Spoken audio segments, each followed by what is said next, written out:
Now let us discuss about pure Aloha. The basic idea of pure Aloha is very simple. A device can transmit the data whenever the data is available. Pure Aloha is an example of random access protocol. So random access protocol, the name itself specifies the meaning. Any device can send data randomly at any time. Any device can send data at any time. We can work with pure Aloha on shared medium. So let me have a common communication channel where with the help of this channel 5 devices are connected like this: A, B, C, D. So this is an example of shared medium. So a common communication channel is shared among different devices. Okay. So here what will happen? Here we are using the shared medium. So when multiple devices attempting to send the data at the same time, then the collision will occur.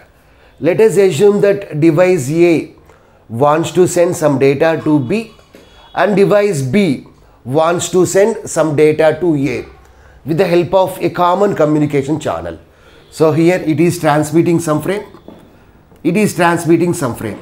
So what will happen during the transmission? These two frames will collide with each other. So this is called as collision. Collision. So during pure Aloha, we will get the collision. So whenever two frames collide with each other, then the contents of the frame will be lost. That means some bits will be garbled, destroyed, modified. Okay. So the frames will be lost here. So here what will happen is we can call these devices as some senders and receivers also. So when a sender sends a frame to the receiver, then the receiver receives the frame and provides acknowledgement to the sender. So here the sender will wait for acknowledgement from the receiver for a random amount of time. So it will wait for a random amount of time. So this random amount of time is called as back of time. Back of time. So here the time is not fixed. Suppose if the time is fixed, then what will happen? Let here we are using fixed time. Let the time is 30 milliseconds. So what will happen is whenever collision will occur, so the same frame will be retransmitted once again. Let we have fixed amount of time. So now what will happen? Both the machines such as A and B will retransmit the same frame once again after 30 milliseconds. So once again there is a possibility that we may get the collision one more time. Why? Because here we are using fixed time. So that's why it is better to use random amount of time, that is back of time. So let frame 1 is waiting for, let frame 1 back of time is 30 milliseconds. Let frame 2 back of time is 50 milliseconds. So now what will happen? A will retransmit the frame after 30 milliseconds. B will retransmit the frame after 50 milliseconds. So the probability of the collision will decreases. So here what is the point? After sending a frame, the sender will wait for a random amount of time for the acknowledgement. Suppose if the time expires, then sender knows that that frame was lost during the transmission. So what will happen? After that back of time, the sender retransmits the same frame once again. The same frame once again. So now let's see an example here. Here we have 5 users. So A, B, C, D, E. Let we have 5 users. So this is the time here. A time, B time, C time, D time, E time. So here what is happening? Multiple users are sharing the same communication channel. The communication channel is same only. This is the time here. This axis represents time here. So when multiple users are sharing the same communication channel at a same time, then the collision will occur. Okay, if multiple devices, if multiple users transmitting the data at a same time, then collision will occur. So let us assume that during this transmission, user A sent a frame. Assumes that during this time, B, C, D, E, no other user transmitted the frame. So there is no problem. Okay, so there is no collision here. So let us assume that during this time, B transmits a frame. During this time, C transmits a frame. Next, D transmits a frame. Next, let us assume that during this time, A transmits a frame. If we observe here the last bits of this C frame is collided with beginning bits of user D frame. So what will happen? Now these two frames collide with each other, as well as the last bits, as well as the first bit of this frame, as well as middle bit of these frames are colliding with each other. So what will happen? These three frames got collision. These three frames collide with each other. Why? Because here C, D, E are transmitting these three frames at the same time. Okay, so this is about how we can transmit the frame.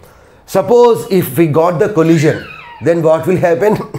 User C, user D and user E will retransmit the same frame once again after random amount of time. Okay, that is back of time.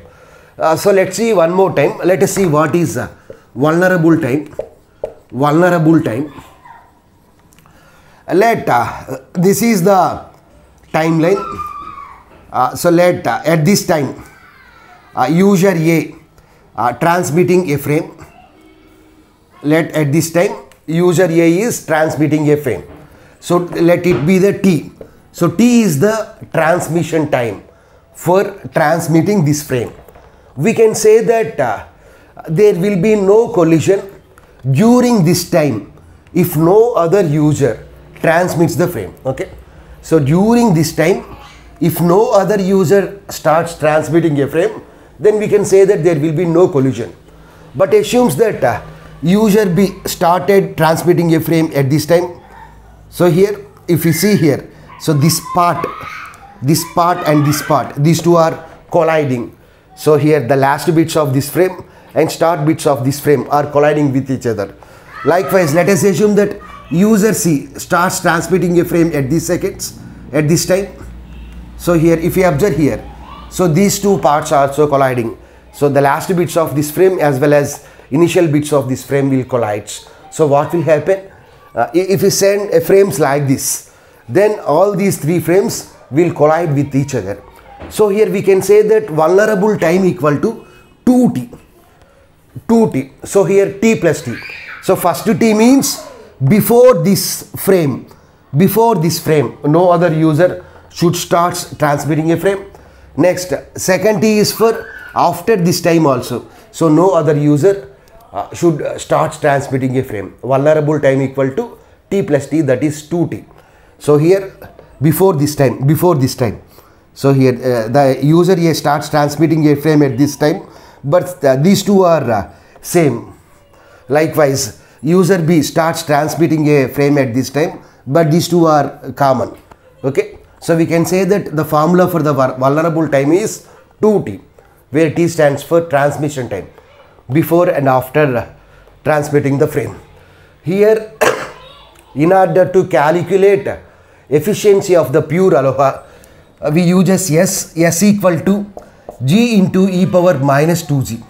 So S means efficiency of the pure Aloha.